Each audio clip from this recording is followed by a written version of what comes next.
Hello दोस्तों। तो कैसे हैं आप सभी। स्वागत करते हैं आपका अपने यूट्यूब चैनल मनीष एकेडमी पर। और आज की क्लास दोस्तों बहुत ही महत्वपूर्ण होने वाली है दोस्तों, बिहार शिक्षक भर्ती 2.0 के लिए। और बिहार शिक्षक भर्ती के लिए सभी के लिए ये किताब बहुत ही महत्वपूर्ण है, क्योंकि जो जीएस वाला पार्ट है सभी को पढ़ना है। तो जिनका साइंस सब्जेक्ट है उनके लिए तो महत्वपूर्ण है ही, साथ में सभी के लिए महत्वपूर्ण है, क्योंकि जो जीएस वाला पार्ट है वो सभी के लिए है। और एससीईआरटी किताब से ज़्यादा प्रश्न बनने के चांसेस हैं। और आज की क्लास में हम कवर करने वाले हैं क्लास 6 की जो एससीईआरटी की बुक आती है, जिसका नाम है विज्ञान भाग 1 कक्षा 6। यानी कक्षा 6 के लिए जो विज्ञान की बुक आती है।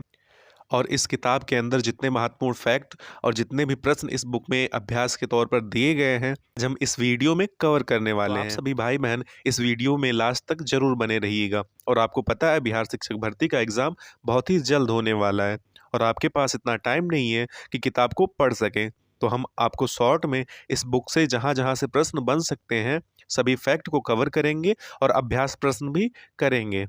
और एससीईआरटी जो सरकारी किताब है उसमें साइंस कक्षा 6 से ही शुरू होती है। तो यहाँ देखिए दोस्तों, टोटल 18 अध्याय दिए गए हैं जिसको हम इस वीडियो में कवर करेंगे। और दोस्तों हम इसे अच्छे से कवर करेंगे और साथ में जितने भी प्रश्न दिए गए हैं उसको भी सॉल्व करेंगे। तो इस किताब से कहीं से भी प्रश्न आएंगे वो आप सही करेंगे। ऐसे ही हम एससीईआरटी की सभी किताबों को कवर करेंगे जिसमें आपका टाइम बचे। तो आप सभी भाई बहन जो एससीईआरटी सीरीज से जुड़ना चाहते हैं, आपके अपने यूट्यूब चैनल मनीष एकेडमी को ज़्यादा से ज़्यादा लाइक शेयर और सब्सक्राइब जरूर कर दें, ताकि आने वाली वीडियोज़ आपको मिलती रहें और आपकी बेहतर तैयारी जारी रह सके। और आप देखिएगा अंत में यह सीरीज आपके लिए रामबाण साबित होने वाली है। और हमारे द्वारा कई दिनों की मेहनत मात्र 1 से 2 घंटे में आपको मिलने वाली है। तो चलिए दोस्तों आज की क्लास शुरू करते हैं, जिसमें साइंस की किताब में पहला चैप्टर दिया गया है भोजन कहाँ से आते हैं, उसे कवर करते हैं।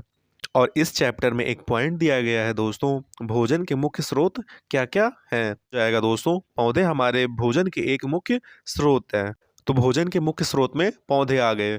चलिए अगला देखते हैं। तो दोस्तों पॉइंट वाइज देखते चलेंगे, जिसमें दूसरा पॉइंट दिया गया है कुछ पौधों का पत्ता फल या जड़ को भोजन के रूप में खाया जाता है। जैसे दोस्तों हो जाएगा पोई के पत्ते, पालक, बथुआ, मूली, गाजर आदि हो जाएगा।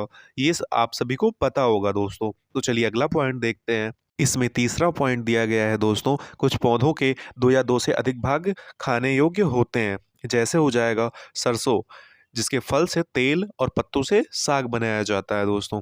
साग के रूप में हम जिन पौधों का उपयोग करते हैं उसमें चना, पालक, बथुआ आदि हो जाएंगे। और जिस भाग का उपयोग साग के रूप में किया जाता है वो तने एवं पत्तियां हो जाएंगी। चलिए अगला देखते हैं। चौथा पॉइंट दिया है दोस्तों, अंकुरित बीज को अल्पाहार के रूप में इस्तेमाल कर सकते हैं। यानी अंकुरित बीज जो होता है उसे अल्पाहार ब्रेकफास्ट के रूप में हम इस्तेमाल कर सकते हैं। चलिए अगला देखते हैं। तो दोस्तों इस चैप्टर में एक चार्ट दिया गया है, उसे चलिए समझते हैं। जिसमें हो जाएगा भोजन के रूप में खाए जाने वाले पौधों के भाग। इसमें कुछ पौधों के नाम दिया गया है, जिसमें चना, सरसों, पालक, बथुआ हो जाएगा। और इसको हम साग के रूप में इस्तेमाल करते हैं, और इसके साग के रूप में इस्तेमाल करने वाला जो भाग होता है वो तने एवं पत्तियां हो जाएंगी। अगला हो जाएगा दोस्तों खीरा, टमाटर, मूली, गाजर। ये सभी दोस्तों सलाद के रूप में उपयोग किए जाते हैं। और खीरा टमाटर का जो भाग खाया जाता है उसे फल कहा जाता है। और मूली गाजर का जो पार्ट यूज़ किया जाता है या सलाद के रूप में यूज़ किया जाता है वो जड़ हो जाएगा। अगला हो जाएगा दोस्तों मूंगफली, सरसों, सोयाबीन इत्यादि। इन सभी का रूप दोस्तों हम तेल के रूप में करते हैं। और जिस भाग का उपयोग तेल निकालने में किया जाता है वो इसका बीज हो जाता है। बीज को पिराई के द्वारा दोस्तों हम तेल निकालते हैं और उसका उपयोग साग सब्जी या और सभी अन्य चीज़ों को बनाने में करते हैं। तो चलिए आगे बढ़ते। एक और महत्वपूर्ण फैक्ट दिया गया है दोस्तों, शहद कैसे बनता है। तो चलिए देख लेते हैं। मधुमक्खियों फूलों के मकरंद मीठा रस एकत्र कर अपने छत्ते में जमा करती हैं और अपने पेट में एक एंजाइम की सहायता से पचाकर शहद बना लेती हैं। ये याद रखिएगा दोस्तों। और अगला पॉइंट हो जाएगा, शहद में फफूंद, जीवाणु या बैक्टीरिया नहीं लगता है। तो ये काफ़ी इंपॉर्टेंट है, ये भी ध्यान रखिएगा। और एक पॉइंट ध्यान रखिएगा दोस्तों, शहद मधुमक्खियों का भंडारित भोजन होता है। तो चलिए यहाँ देखते हैं दोस्तों, इसमें दिया गया है जंतु क्या खाते हैं।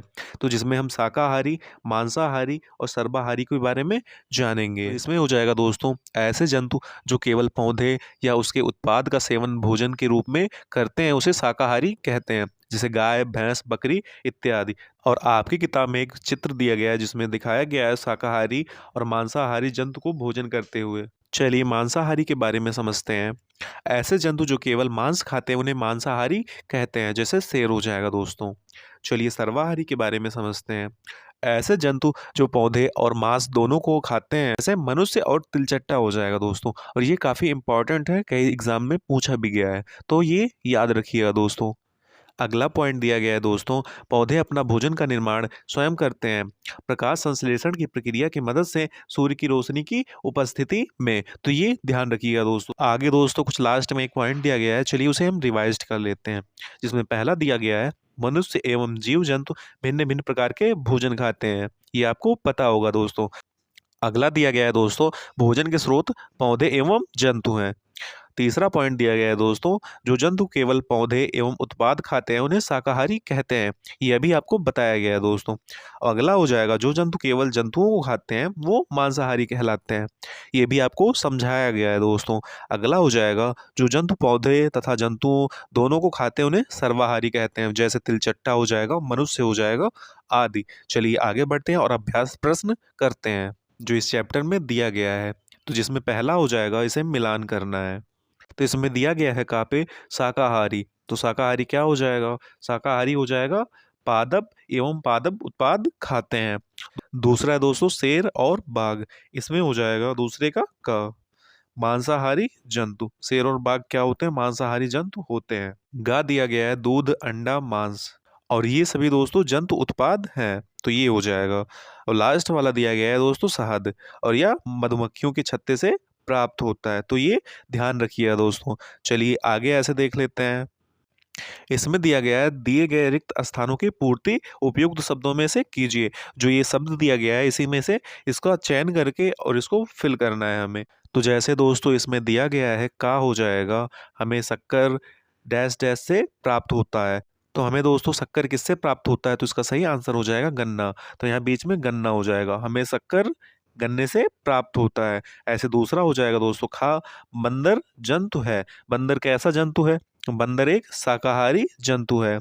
ऐसे गा हो जाएगा दोस्तों, भोजन से हमें मिलता है। भोजन से हमें क्या मिलता है दोस्तों, तो भोजन से हमें ऊर्जा मिलती है। ऐसे घा दिया गया है दोस्तों, इसमें हो जाएगा मनुष्य एवं तिलचट्टा जंतु है, तो इस जगह क्या भरा जाएगा दोस्तों, मनुष्य एवं तिलचट्टा सर्वाहारी जंतु हैं, यह भी बताया गया है दोस्तों, तो ये याद रखिएगा। चलिए आगे बढ़ते हैं। सातवें में भी दोस्तों आपको रिक्त स्थानों की पूर्ति करनी है दिए गए शब्दों में से। तो चलिए बताइए दोस्तों, का क्या हो जाएगा, बाघ डैश डैश है, क्योंकि यह केवल मांस खाता है, तो बाघ क्या हो जाएगा दोस्तों, बाघ मांसाहारी हो जाएगा। बाघ मांसाहारी है, केवल यह मांस खाता है, ये भी आपको बताया गया था दोस्तों। अगला देखिए दोस्तों, खा हिरण केवल पादप उत्पाद खाता है, इसलिए इसे डैश डैश कहते हैं, तो इसलिए इसे क्या कहेंगे दोस्तों, तो इसका शाकाहारी हो जाएगा। जो केवल पादप या उत्पाद खाते हैं उन्हें शाकाहारी कहते हैं। गा हो जाएगा दोस्तों, तोता केवल डैश डैश खाता है, तो इसमें क्या हो जाएगा, तोता केवल पादप, यानी तोता केवल पादप उत्पाद खाता है। घा हो जाएगा दोस्तों, जो डैश डैश हम पीते हैं वह प्रायः गाय, भैंस, बकरी से प्राप्त होते हैं, इसलिए यह जंतु उत्पाद हैं। तो यह क्या हो जाएगा दोस्तों, तो यहाँ पे हो जाएगा दोस्तों दूध। जो दूध हम पीते हैं वह प्रायः गाय, भैंस या बकरी से प्राप्त होता है, इसलिए यह जंतु उत्पाद है। जो भी चीज़ें हमें जंतुओं से प्राप्त होती हैं वह सभी जंतु उत्पाद होता है, तो यह बताया गया है दोस्तों, तो ये जरूर याद रखिएगा। चलिए आगे बढ़ते हैं और दूसरा अध्याय देखते हैं जिसका नाम है भोजन में क्या क्या आता है। तो चलिए इसे भी पॉइंट वाइज देखते चलेंगे और ज़्यादा टाइम नहीं लेंगे दोस्तों। जिसमें पहला पॉइंट हो जाएगा दोस्तों, कार्बोहाइड्रेट हमारे भोजन में मंड या स्टार्च के रूप में होता है। तो चलिए आगे बढ़ते हैं। दूसरे पॉइंट में हो जाएगा दोस्तों प्रोटीन की जांच। एक टॉपिक दिया गया है, प्रोटीन की जांच हम कैसे करें, तो चलिए उसे देख लेते हैं दोस्तों। तो इसमें हो जाएगा, परख नली में रखे हुए खाद्य पदार्थ के चूर्ण में अगर 2 बूंद कॉपर सल्फेट और 10 बूंद कास्टिक सोडा डालने पर यदि परख नली का पदार्थ बैंगनी रंग का हो जाता है तो उसमें प्रोटीन की मात्रा है। तो इसका अर्थ हो जाएगा दोस्तों, परख नली में पेस्ट के रूप में खाद्य पदार्थ के साथ कॉपर सल्फेट विलयन और कास्टिक सोडा विलयन मिलाने पर अगर बैंगनी रंग देता है तो प्रोटीन की उपस्थिति को दर्शाता है। तो ये ध्यान रखिएगा दोस्तों। चलिए आगे बढ़ते हैं। अगला दिया गया है दोस्तों मंड या स्टार्च की जांच। तो चलिए इसे समझ लेते हैं हम दोस्तों। अगर भोजन में आयोडीन का तनु घोल डालने पर भोजन का रंग नीला या काला हो जाता है तो उसमें मंड या स्टार्च की मात्रा उपस्थित है। तो इसका अर्थ हो जाएगा दोस्तों, अगर परख नली में खाद्य पदार्थ के साथ तनु घोल आयोडीन का मिलाने पर नीला या काला रंग आता है तो मंड की उपस्थिति दर्शाता है। तो दोस्तों इसे जरूर याद रखिएगा, काफी इंपॉर्टेंट है और ये फिगर आपकी किताब में दिया गया है। तो चलिए आगे बढ़ते हैं। तो दोस्तों आगे बढ़ने से पहले एक और दिया गया है, उसे समझ लेते हैं। वसा की जांच। तो वसा की जांच हम कैसे करेंगे वो समझ लेते हैं। तो इसमें अगर खाद्य पदार्थ को कागज में लपेटकर कूटिए, फिर कागज को खोलकर देखिए, तेल के धब्बे हैं तो वसा की उपस्थिति को दर्शाता है। तो ये भी याद रखिएगा दोस्तों। तो चलिए दोस्तों आगे देखते हैं कार्बोहाइड्रेट के स्रोत, जिसमें हो जाएगा दोस्तों गेहूं, चावल, आलू, बाजरा, आम आदि। अगला हो जाएगा वसा के स्रोत, जिसमें हो जाएगा सरसों तेल, मूंगफली, सोयाबीन तेल आदि। यहाँ दिया गया है दोस्तों कार्बोहाइड्रेट प्लस वसा ऊर्जा प्रदान करते हैं। और एक पॉइंट और ध्यान रखिएगा दोस्तों, कार्बोहाइड्रेट से ज़्यादा ऊर्जा वसा प्रदान करती है, ये भी याद रखिएगा। अगला हो जाएगा वसा और कार्बोहाइड्रेट युक्त भोजन ऊर्जा देने वाले होते हैं। यहाँ दिया गया है दोस्तों प्रोटीन एवं खनिज लवण की आवश्यकता शरीर की वृद्धि तथा स्वस्थ रहने के लिए होती है।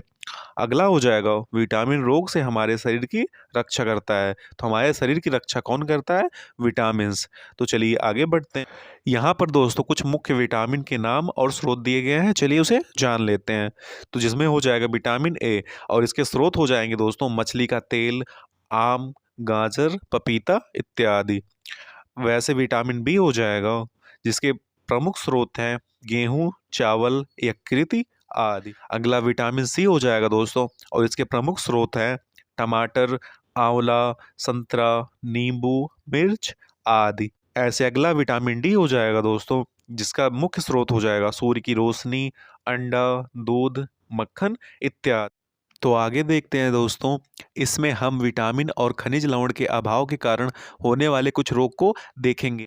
और यह चार्ट आपकी सीआरटी किताब में दिया गया है और इस चार्ट से डायरेक्ट प्रश्न बन सकते हैं। तो चलिए हम इसे समझते हैं। जिसमें पहला हो जाएगा विटामिन ए और इसका रासायनिक नाम हो जाएगा रेटिनॉल। ये भी ध्यान रखिएगा दोस्तों, एससीईआरटी किताब में नहीं दिया गया है लेकिन काफ़ी महत्वपूर्ण है, तो जरूर याद रखिएगा दोस्तों। अगर एग्जाम में पूछा जाए विटामिन ए का रासायनिक नाम क्या हो जाएगा तो रेटिनॉल हो जाएगा। और इसकी कमी से दोस्तों रतौंधी या नाइट ब्लाइंड्स नामक रोग हो जाता है। और इसके लक्षण की बात करें, कमजोर दृष्टि, अंधेरी रात में कम दिखाई देना, कभी कभी पूरी तरह से दिखाई नहीं देना हो जाएगा दोस्तों। अगला हो जाएगा दोस्तों विटामिन बी और इसका रासायनिक नाम है थायमीन और इसकी कमी से बेरी नामक रोग हो जाता है। ये ध्यान रखिए दोस्तों, काफी इंपॉर्टेंट है। और इसके लक्षण की बात करें, दुर्बल पेशियां और काम करने की ऊर्जा में कमी हो जाएगा दोस्तों। और विटामिन बी के कई रूप होते हैं या कई पार्ट होते हैं, या एससीईआरटी किताब में नहीं दिया गया है दोस्तों, फिर भी हम इसे जान लेते हैं। ये भी काफ़ी महत्वपूर्ण है दोस्तों आपके बिहार शिक्षक भर्ती एवं अन्य एग्जाम्स के लिए। तो इसमें पहला हो जाएगा बी1, विटामिन बी1, जिसका रासायनिक नाम थायमीन हो जाएगा और यह वाटर सॉल्यूबल विटामिन है दोस्तों, यानी जल में घुलनशील विटामिन है। बस इतना ही याद रखिएगा दोस्तों। और अगला समझिएगा विटामिन बी2। तो दोस्तों विटामिन बी2 का इसका रासायनिक नाम हो जाएगा राइबोफ्लेविन और यह भी जल में घुलनशील विटामिन है, तो ये भी याद रखिएगा दोस्तों। अगला हो जाएगा दोस्तों विटामिन बी3 और इसका रासायनिक नाम नियासिन होता है। ऐसे दोस्तों याद रखिएगा विटामिन बी5 जिसका रासायनिक नाम पेंटाथोनिक एसिड होता है। ऐसे दोस्तों विटामिन बी7 जिसका रासायनिक नाम बायोटिन होता है। और विटामिन बी9 का रासायनिक नाम फोलिक एसिड होता है। और एक और दोस्तों याद रखिएगा विटामिन बी12 जिसका रासायनिक नाम साइनोकोबालामिन होता है। तो ये सभी जरूर याद रखिएगा दोस्तों और अपने नोट्स में जरूर लिख लीजिएगा ताकि रिवीजन करने में आसानी रहे। या वीडियो को 2x स्पीड में दोबारा जरूर देख लीजिएगा ताकि ये सभी चीज़ें आपको याद हो जाएं। और अगला हो जाएगा दोस्तों विटामिन सी। और इसका रासायनिक नाम बताइए क्या हो जाएगा? तो इसका रासायनिक नाम हो जाएगा एस्कॉर्बिक अम्ल या एस्कॉर्बिक एसिड। और इसकी कमी से दोस्तों स्कर्वी रोग हो जाता है। और इसके लक्षण की बात करें दोस्तों, तो इसमें हो जाएगा मसूड़ों से खून निकलना, घाव भरने में अधिक समय का लगना। तो ये ध्यान रखिएगा दोस्तों। अगला हो जाएगा दोस्तों विटामिन डी। और इसका रासायनिक नाम बताइए क्या हो जाएगा? तो इसका रासायनिक नाम हो जाएगा कैल्सीफेरॉल। और इस विटामिन की कमी से रिकेटस नामक रोग हो जाता है। और यह प्रायः बच्चों में पाया जाता है। तथा इसके लक्षण की बात करें तो अस्थियों का मुलायम होकर मुड़ जाना होता है। तो चलिए आगे बढ़ते हैं और अगला देखते हैं। और अगला हो जाएगा दोस्तों कैल्शियम। और कैल्शियम की कमी से अस्थि और दंत क्षय रोग हो जाता है। और इसके लक्षण की बात करें, कमजोर अस्थियां, दंत क्षय इत्यादि हो जाता है। अगला हो जाएगा दोस्तों आयोडीन। और आयोडीन की कमी से होने वाला रोग हो जाएगा घेंगा। और इसके लक्षण की बात करें, गले की ग्रंथि का फूल जाना, बच्चे में मानसिक विकलांगता। और अगला हो जाएगा दोस्तों लोहा। और इसकी कमी से अल्प रक्तता नामक बीमारी हो जाती है, यानी खून की कमी हो जाती है। और इसके लक्षण की बात करें, कमजोरी, रक्त की कमी हो जाएगा दोस्तों। और आपकी एससीईआरटी किताब में 2 विटामिन नहीं दिया गया दोस्तों, जो कि काफ़ी महत्वपूर्ण है, वो भी हम जान लेते हैं। जिसमें पहला हो जाएगा विटामिन ई, जिसका रासायनिक नाम हो जाएगा टोकोफेरॉल। और इसकी कमी से बांझपन, नपुंसकता नामक बीमारी हो जाती है। और अगला हो जाएगा विटामिन के। और विटामिन के का रासायनिक नाम किलोक्विनोन होता है। और इसकी कमी से रक्त का थक्का देरी से बनता है। तो दोस्तों आगे बढ़ते हैं और देख लेते हैं 3 पॉइंट जो दिया गया है। इसमें पहला पॉइंट हो जाएगा लौह तत्वों के स्रोत, पालक, मेथी और केला हो जाएगा। अगला पॉइंट हो जाएगा कैल्शियम दूध से प्राप्त होता है। तीसरा पॉइंट दिया गया है नमक में सोडियम व पोटेशियम मिलता है। चलिए आगे देखते हैं दोस्तों, रुक्षांश या फाइबर क्या होता है? हमारे शरीर को पोषक प्रदान नहीं करता है, लेकिन महत्वपूर्ण है। यह बिना पचे भोजन को बाहर निकालने में सहायता प्रदान करता है। जो रुक्षांश होता है दोस्तों, वह हमारे शरीर को पोषक तो नहीं प्रदान करता, लेकिन हमारे लिए बहुत महत्वपूर्ण होता है। और हमारे शरीर में बिना पचे हुए भोजन को बाहर निकालने में मदद करता है। और अगर प्रश्न में आ जाए दोस्तों संतुलित आहार किसे कहते हैं, तो उसमें हो जाएगा जिस भोजन में विटामिन, रुक्षांश, जल, वसा, प्रोटीन, कार्बोहाइड्रेट, जल इत्यादि पर्याप्त मात्रा में उपस्थित हों, उसे संतुलित आहार कहते हैं। तो चलिए आगे बढ़ते हैं। अगला पॉइंट है दोस्तों, भोजन पकाने में विटामिन सी गर्मी से नष्ट हो जाता है। तो ये याद रखिएगा दोस्तों। आगे दोस्तों सूखा रोग के बारे में दिया गया है, चलिए उसे भी जान लेते हैं। कम भोजन या संतुलित भोजन नहीं मिलने के कारण बच्चों में मरासमस रोग या सूखा रोग हो जाता है। जिन्हें असंतुलित भोजन या कम भोजन दिया जाता है, उसे मारस्मस रोग हो जाता है या सूखा रोग हो जाता है। तो ये ध्यान रखिएगा दोस्तों। अगला हो जाएगा दोस्तों भोजन में विटामिन की कमी से क्वाशरकोर नामक रोग हो जाता है। इसमें बच्चों की वृद्धि रुक जाती है। जैसा कि आप चित्र में देख पा रहे हैं दोस्तों कि क्वाशरकोर रोग से बच्चे का पेट, हाथ पैर फूला हुआ है। तो चलिए आगे बढ़ते हैं। आगे कुछ पॉइंट दिया गया है दोस्तों, चलिए उसे हम देख लेते हैं और ये काफ़ी महत्वपूर्ण है। जिसमें पहला पॉइंट हो जाएगा दूषित जल पीने से अतिसार जैसी नामक बीमारी का भय रहता है। दूसरा पॉइंट हो जाएगा विटामिन ए की अत्यधिक कमी से बच्चा हमेशा के लिए अंधा हो सकता है। अगला दिया गया है दोस्तों कुपोषण। जब शरीर को आवश्यक मात्रा में पोषक तत्व प्रदान नहीं होता है, तो इस स्थिति को कुपोषण कहते हैं। तो ये ध्यान रखिएगा दोस्तों। अगला पॉइंट हो जाएगा दोस्तों बासी खाने में खटास खमीर के कारण उत्पन्न होती है। तो ये भी ध्यान रखिएगा दोस्तों।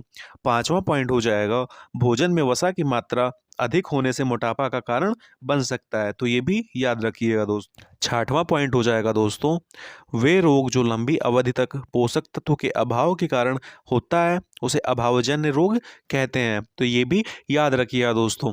एक और पॉइंट है दोस्तों, वो भी याद रखिएगा। छिलका उतारकर सब्जी और फल को धोने से कुछ विटामिन नष्ट हो जाते हैं। तो चलिए दोस्तों इस चैप्टर में जो अभ्यास प्रश्न दिए गए हैं उसे हम सॉल्व करते हैं। तो चलिए दोस्तों बताइए पहला प्रश्न का किसमें क्या हो जाएगा? आलू में उपस्थित होता है। तो आलू में क्या उपस्थित होता है बताइए दोस्तों। पहला ऑप्शन हो जाएगा मंड, दूसरा ऑप्शन हो जाएगा प्रोटीन, तीसरा ऑप्शन हो जाएगा वसा, चौथा ऑप्शन हो जाएगा खनिज लवण। तो बताइए दोस्तों इसका सही आंसर क्या हो जाएगा? तो इसका सही आंसर हो जाएगा मंड। यह भी आपको बताया गया है दोस्तों। दूसरा प्रश्न बताइए दोस्तों कि घेंघा रोग किसकी कमी से होता है। तो पहला ऑप्शन हो जाएगा विटामिन सी, दूसरा ऑप्शन हो जाएगा कैल्शियम, तीसरा ऑप्शन हो जाएगा आयोडीन, चौथा ऑप्शन हो जाएगा फास्फोरस। तो बताइए दोस्तों इसका सही आंसर क्या हो जाएगा।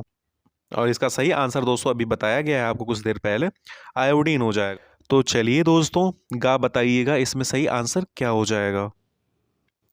रुक्षांश के मुख्य स्रोत हैं, जिसमें पहला ऑप्शन दिया गया है चावल, दूसरा ऑप्शन दिया गया है बेसन, तीसरा ऑप्शन दिया गया है जल, या चौथा ऑप्शन दिया गया है ताजे फल और सब्जियां। तो बताइए दोस्तों इसका सही आंसर क्या हो जाएगा। तो इसका सही आंसर हो जाएगा जल, क्योंकि जल के बिना रुक्षांश का कोई रोल नहीं है। तो घा बताइएगा दोस्तों, भोजन में मंड परीक्षण के दौरान टिंचर आयोडीन के हल्के घोल की कुछ बूंदें मिलाने पर खाद्य पदार्थ का रंग बदल जाता है। तो चलिए बताइए दोस्तों, पहला ऑप्शन हो जाएगा नीला, दूसरा ऑप्शन हो जाएगा काला, तीसरा ऑप्शन हो जाएगा नीला या काला, चौथा ऑप्शन हो जाएगा इनमें से कोई नहीं। तो चलिए बताइए दोस्तों इसका सही आंसर क्या हो जाएगा। तो इसका सही आंसर हो जाएगा दोस्तों नीला या काला। तो चलिए आगे बढ़ते हैं और अंगा जो यानी पांचवा जो प्रश्न दिया गया है उसे सॉल्व करते हैं। ऊर्जा देने वाले पोषक तत्व कहलाते हैं। पहला ऑप्शन हो जाएगा वसा, दूसरा ऑप्शन हो जाएगा कार्बोहाइड्रेट, तीसरा ऑप्शन हो जाएगा वसा तथा कार्बोहाइड्रेट, चौथा ऑप्शन हो जाएगा इनमें से कोई नहीं। तो चलिए बताइए दोस्तों इसका सही आंसर क्या हो जाएगा। तो इसका सही आंसर हो जाएगा वसा एवं कार्बोहाइड्रेट, क्योंकि दोस्तों वसा और कार्बोहाइड्रेट युक्त भोजन ऊर्जा देने वाले होते हैं, ये आपको पढ़ाया जा चुका है। चलिए आगे बढ़ते हैं और देखते हैं इसमें मिलान करने के लिए दिया गया है। एक साइड में विटामिन दिया गया है और उस एक साइड में दिया गया है उससे होने वाले रोग। तो चलिए बताइए दोस्तों का क्या हो जाएगा। तो का में दिया गया है विटामिन ए, तो विटामिन ए की कमी से होने वाला रोग हो जाएगा दृष्टिहीनता। और खा दिया गया है दोस्तों विटामिन बी, और विटामिन बी की कमी से होने वाला रोग हो जाएगा बेरी बेरी। तो ये ध्यान रखिएगा दोस्तों। अगला दिया गया है विटामिन सी, और विटामिन सी की कमी से होने वाला रोग हो जाएगा स्कर्वी। घा दिया गया है दोस्तों विटामिन डी, और विटामिन डी की कमी से होने वाला रोग हो जाएगा रिकेटस। और लास्ट और अंतिम अंगा दिया गया है दोस्तों आयोडीन की कमी से होने वाला रोग हो जाएगा, तो ये हो जाएगा घेंघा रोग। और ये सभी दोस्तों आपको पढ़ाया जा चुका है, तो ये याद रखिएगा दोस्तों। और ये सभी प्रश्न आपको करा दिए जा रहे हैं ताकि एग्जाम में कहीं से भी प्रश्न आए तो आप गलत ना कर सकें।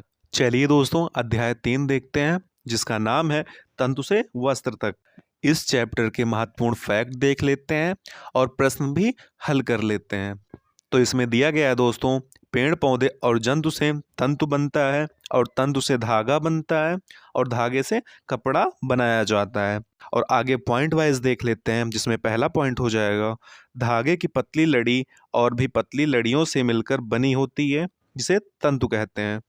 और दोस्तों केले के पत्ते एवं तने बांस से भी तंतु प्राप्त होता है, ये भी याद रखिएगा दोस्तों। अगला पॉइंट दिया गया है दोस्तों, सूती रेशम जूट ऊनी तंतु पौधे व जंतुओं से प्राप्त होते हैं, इन्हें प्राकृतिक तंतु कहते हैं। तो अगर एग्जाम में प्राकृतिक तंतु पूछे दोस्तों तो यही हो जाएगा। अगला देखते हैं, रासायनिक पदार्थ से निर्मित तंतुओं को मानव निर्मित तंतु कहते हैं। तो जैसे हो जाएगा दोस्तों पॉलिएस्टर, नायलॉन, एक्रिलिक आदि, ये काफी इंपॉर्टेंट है, तो ये ध्यान रखिएगा दोस्तों। और आगे दिया गया है दोस्तों रुई, तो कपास के तंतु से बनती है, कपास के फूल से, यानी रुई कपास के फूल से बनती है, और ये है कपास का पौधा। तो चलिए आगे बढ़ते हैं, और इसमें दिया गया है दोस्तों कपास के पौधे वहाँ उगाए जाते हैं जहाँ की मिट्टी काली और जलवायु गर्म होता है। तो दोस्तों कपास उगाने के लिए गर्म एवं काली मिट्टी की आवश्यकता होती है। तो चलिए अगला पॉइंट देखते हैं, जूट या पटसन। पटसन तंतु को पटसन के पौधे के तने से प्राप्त किया जाता है, और इसकी खेती वर्षा ऋतु में होती है। तो पटसन की खेती वर्षा ऋतु में की जाती है, ये भी ध्यान रखिएगा दोस्तों। और इसके उत्पादक राज्य देख लेते हैं, जिसमें हो जाएगा पश्चिम बंगाल, असम और बिहार। और ये काफ़ी महत्वपूर्ण हो जाता है दोस्तों, क्योंकि इसमें बिहार का नाम भी दिया गया है। तो बिहार शिक्षक भर्ती के लिए ये पॉइंट बहुत इंपॉर्टेंट है। और पटसन की खेती के लिए बिहार राज्य में अगर पूछ लिया जाए कौन कौन से जिले प्रमुख हैं, तो उसमें हो जाएगा कटिहार, मधेपुरा, सहरसा, सुपौला, दरभंगा, खगड़िया बिहार के प्रमुख जिले हैं जहाँ पटसन या जूट की खेती की जाती है। तो ये भी ध्यान रखिएगा दोस्तों, क्योंकि यह बिहार से जुड़ा फैक्ट है। इसके आगे हो जाएगा दोस्तों, रेशे से धागे बनाने की प्रक्रिया को कताई कहते हैं और कताई के लिए तकली का उपयोग किया जाता है। तो ये ध्यान रखिएगा दोस्तों। और ये जो चित्र में दिखाई दे रहा है, यही इसी को तकली बोलते हैं। और दोस्तों, कताई के लिए चरखा का भी प्रयोग किया जाता है, लेकिन बड़े पैमाने पर कताई मशीनों द्वारा की जाती है। तो चलिए आगे बढ़ते हैं। अगला पॉइंट हो जाएगा, कताई के बाद धागा बनता है और फिर धागा से कपड़ा बनता है। तो चलिए इसके आगे बढ़ते हैं। इसमें हो जाएगा, धागे से वस्त्र बनाने की दो प्रमुख विधियां हैं। एक बुनाई हो जाएगा, दूसरा हो जाएगा बंधाई। तो ये याद रखिएगा दोस्तों। अगला पॉइंट हो जाएगा, जिस प्रकार चटाई की बुनाई होती है उसी प्रकार धागों से हथकरघा के माध्यम से बुनाई कर वस्त्र तैयार किए जाते हैं। तो ये भी याद रखिएगा दोस्तों। चलिए दोस्तों, इसमें हम अभ्यास प्रश्न कर लेते हैं, जिसमें पहला दिया गया है, निम्नलिखित तंतुओं को प्राकृतिक तथा मानव निर्मित में वर्गीकृत कीजिए। तो इससे पहले हम जान लेते हैं, जो तंतु पौधे एवं जंतु से प्राप्त होते हैं उसे प्राकृतिक तंतु कहते हैं, और वहीं जो तंतु पेड़ पौधे जीव जंतु से ना प्राप्त होकर रासायनिक क्रियाओं से प्राप्त होते हैं उसे मानव निर्मित तंतु कहते हैं दोस्तों। तो जिसमें हो जाएगा, प्राकृतिक तंतु में ऊन, रुई, रेशम तथा पटसन प्राकृतिक तंतु हो जाएंगे, और नायलॉन तथा पॉलिस्टर हो जाएगा मानव निर्मित तंतु। तो दूसरा देख लेते हैं दोस्तों, इसमें सत्य और असत्य को छांटना है। तो बताइए दोस्तों, का तंतुओं से धागा बनता है, या सत्य हो जाएगा कि असत्य? तो यह हो जाएगा सत्य, क्योंकि तंतुओं से धागा बनता है। खा दिया गया है दोस्तों, कताई वस्त्र निर्माण की एक प्रक्रिया है। तो बताइए, असत्य हो जाएगा कि असत्य? तो यह सत्य हो जाएगा दोस्तों। कताई वस्त्र निर्माण की एक प्रक्रिया होती है। गाय, ऐसे देखिए, जूट नारियल का बाहरी आवरण होता है। तो यह सत्य हो जाएगा कि असत्य? तो यह सत्य हो जाएगा, जूट नारियल का बाहरी आवरण होता है। ऐसे घा बताइए दोस्तों, रुई से बिनौले बीज हटाने की प्रक्रिया को ओटाना कहते हैं। यह सत्य हो जाएगा कि असत्य? तो यह सत्य हो जाएगा दोस्तों। घा बताइए दोस्तों, धागे की बुनाई में वस्त्र का एक टुकड़ा बनता है। तो यह सत्य हो जाएगा कि असत्य? तो यह भी सत्य हो जाएगा दोस्तों। धागे की बुनाई से वस्त्र का एक टुकड़ा बनता है। क्या बताइए दोस्तों, रेशम तंतु किसी पादप के तने से प्राप्त होता है। तो यह सही है या गलत? तो यह गलत हो जाएगा, यानी असत्य हो जाएगा। तो छा हो जाएगा दोस्तों, पॉलिस्टर एक प्राकृतिक तंतु है। तो यह असत्य हो जाएगा। पॉलिस्टर जो होता है वो मानव निर्मित तंतु होता है। तो ये ध्यान रखिएगा दोस्तों। चलिए आगे बढ़ते हैं और तीसरा देख लेते हैं। तो चलिए दोस्तों, तीसरा देख लेते हैं। इसमें रिक्त स्थानों की पूर्ति करनी है। तो इसमें ज़्यादा टाइम ना लेते हुए हम आपको ऐसे बता दे रहे हैं। तो जिसमें क्या हो जाएगा, इसमें खाली स्थान में हो जाएगा रुई, और एक जगह जो खाली स्थान है यहाँ जूट हो जाएगा। तो हो जाएगा, रुई और जूट से पादप तंतु प्राप्त किए जाते हैं। तो ऐसे खा हो जाएगा दोस्तों, जो ये खाली स्थान है यहाँ हो जाएगा रेशम, और ये जो दूसरा खाली स्थान है यहाँ हो जाएगा ऊन। तो यहाँ हो जाएगा पूरा रेशम और ऊन जंतु से मिलने वाले तंतु हैं। तो चलिए आगे बढ़ते हैं और चौथा देखते हैं, जो सही विकल्प को चुनना है इसमें से। तो चलिए दोस्तों, का बताइए इसमें से कौन सा सही होगा। वैसे वस्त्र के तंतु जो पौधे एवं जंतुओं से प्राप्त होते हैं कहलाते हैं। इसमें पहला ऑप्शन हो जाएगा प्राकृतिक तंतु, दूसरा ऑप्शन हो जाएगा मानव निर्मित तंतु, तीसरा हो जाएगा प्राकृतिक एवं मानव निर्मित तंतु, चौथा हो जाएगा इनमें से कोई नहीं। तो चलिए बताइए दोस्तों, इसका सही आंसर क्या हो जाएगा। और आपको इसका आंसर बताया गया है दोस्तों, जो पौधे एवं जंतुओं से प्राप्त होते हैं उन्हें प्राकृतिक तंतु कहते हैं दोस्तों। तो दोस्तों, खा हो जाएगा, मानव निर्मित तंतु है। यहाँ दो ही ऑप्शन दिया गया है और कट गया है दोस्तों। तो इसमें और तीसरा और चौथा ऑप्शन भी हम बता देंगे। तो इसमें पहला ऑप्शन बताइए पॉलिस्टर, दूसरा ऑप्शन हो जाएगा नायलॉन, तीसरा ऑप्शन हो जाएगा एक्रेलिक, और चौथा ऑप्शन हो जाएगा उपयुक्त सभी। तो बताइए दोस्तों, इसमें से सही आंसर क्या हो जाएगा। तो मानव निर्मित जो तंतु हैं वो पॉलिस्टर, नायलॉन, एक्रिलिक सभी हो जाएंगे। तो इसका सही आंसर हो जाएगा उपयुक्त सभी। तो चलिए आगे बढ़ते हैं और गा बताइए दोस्तों, और ये बहुत ज़्यादा ही इंपॉर्टेंट प्रश्न है, क्योंकि ये बिहार से रिलेटेड है। तो बताइए दोस्तों, बिहार के निम्न जिले में जूट अधिक उगाया जाता है।